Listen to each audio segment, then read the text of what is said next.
The world is holding its breath over one question. Will President Trump strike Iran? Well, IDF Major Elliot Chodoff joins us now. So, Elliot, let me read you something from the Times of Israel. It says, quote, Israel still expects that U.S. President Donald Trump will join the strikes against Iran's nuclear program. So what do you think is going to happen? With Donald Trump, anything can happen. Rod, you've known me for many years, and I've said repeatedly, I don't do prophecy. I'm a disciple of two great political philosophers, Winston Churchill and Yogi Berra, who've both said that it's best to prophesy about things that have already happened. With Trump, and here, this isn't criticism, it's analysis. His supporters and detractors, I think, will all agree that he's erratic. And what he said yesterday doesn't necessarily apply today, and what he says today won't necessarily apply tomorrow, which makes it very difficult to make any sorts of predictions. On the one hand, the United States military has been geared up to go. There are 4 B-52s in Diego Garcia. The B-2s that were there were pulled out, but that really doesn't mean anything. Both B-52s and B-2s can be launched from anywhere in the world to strike anywhere in the world. So America is in place to do it. A third aircraft carrier is moving into the region. In other words, all the pieces are in place. Having said that, until a decision is made, in other words, until an order is given, it's not. I think that there's a media fiction element here of it's approaching.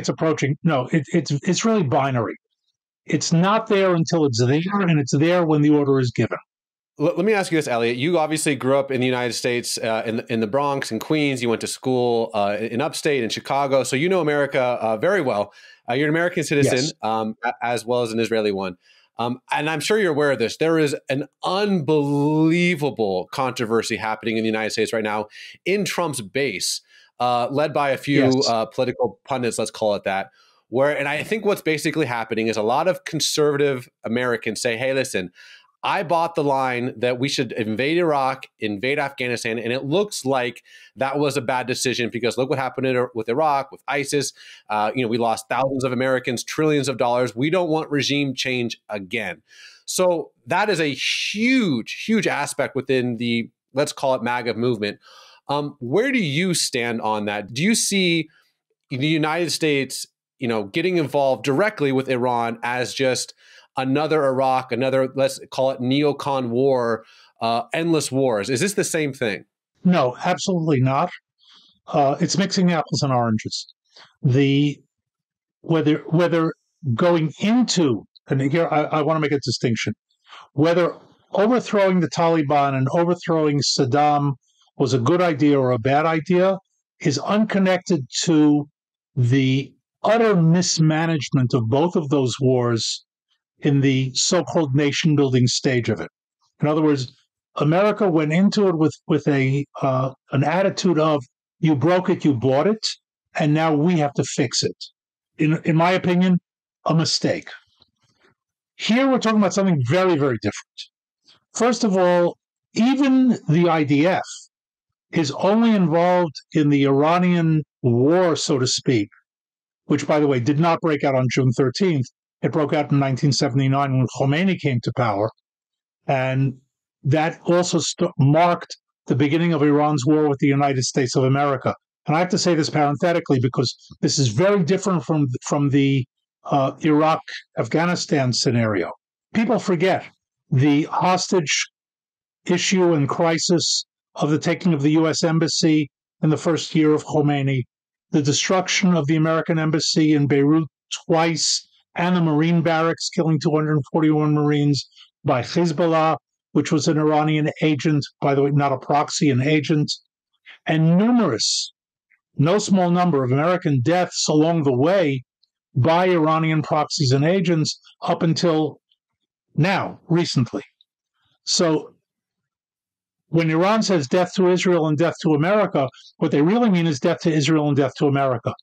And that in and of itself makes it a little bit different from the Iraq-Afghanistan scenarios.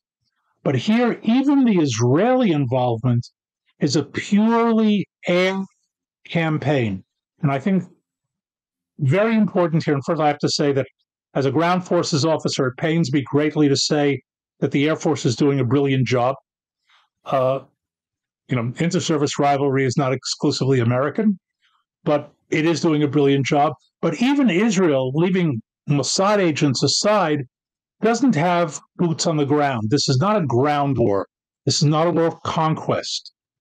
It's a war that is based on destroying Iranian capabilities, primarily nuclear, and also projection. In other words, ballistic missile capability, which we've been suffering from over the past week as well, including today where they struck a hospital, the Soroka Hospital in Beersheba. It's not about conquering Iran. And if the regime falls, it will fall at the hands of the Iranian opposition. In other words, this is, even from an Israeli perspective, this is a hands-off. You want to take down the Khomeiniist regime? Do it. We love it. But we're not doing that for you. We'll set it up for you. We'll weaken them, etc.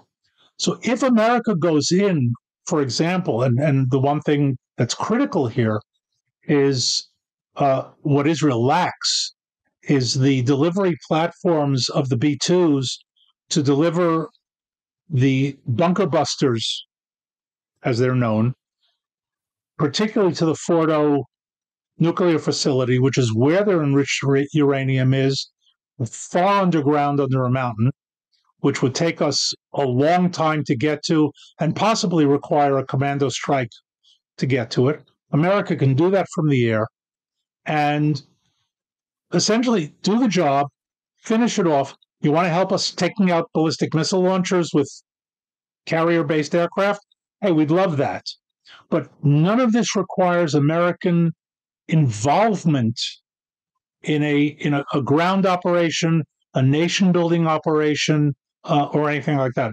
Once the nuclear capability is eliminated, here I can say in minimal terms, if the regime stays in place, which I prefer not, it'll be essentially neutralized for a long time to come. If it's overthrown, hopefully it'll be overthrown by a Western, friendly kind of democratic movement. But even if it's not, it's better than what we've got now. And we'll run with that. So here, America doesn't need to go in. It doesn't need to build. It doesn't need to go in on the ground. None of the entanglement that was involved in Iraq and Afghanistan is required here to do the job in Iraq. Well, Elliot, that was actually very clarifying. Thank you for that. There's a bunch of other questions I could ask, but the news is moving so fast that by the time I ask you it, it'll already be late news. That was spot on. So let's post this so that we can get this up, and then we'll obviously have to have you back on, as this is a developing situation. But as for now, Elliot Chodoff, toda rabah, my friend. My pleasure.